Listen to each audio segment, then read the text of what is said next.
He was the eldest son of Shaybuddin Mast, who was the elder brother of the Khalji dynasty's founder, Sultan Jalaluddin. He had three brothers, Almazbek, later Alauddin Khan, Kutlai-Khan, and Muhammad.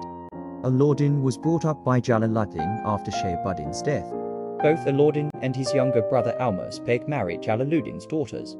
After Jalaluddin became the Sultan of Delhi, Alauddin was appointed as Amir-i-Tuzak, equivalent to Master of Ceremonies, while Almazbek was given the post of Arkabeg, equivalent to Master of the Horse, married to Jalaluddin's daughter. Alauddin married Jalaluddin's daughter, Malika-i-Jahan, long before the Khalji revolution of 1290. The marriage, however, was not a happy one.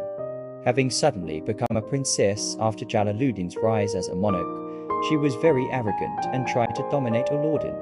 According to Haji Ud Dabir, Alauddin married a second woman named Maru, who was the sister of Malik Sanjar alias Al-Khan. Malika-i-Jahan was greatly infuriated by the fact that her husband had taken a second wife. According to Dabir, this was the main cause of the misunderstanding between Alauddin and his first wife.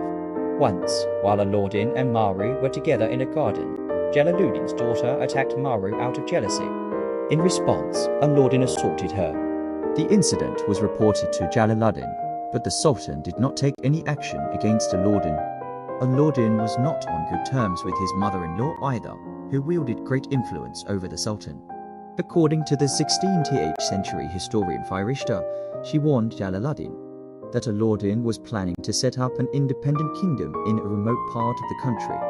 She closely monitored Alauddin and encouraged her daughter's arrogant behavior toward him.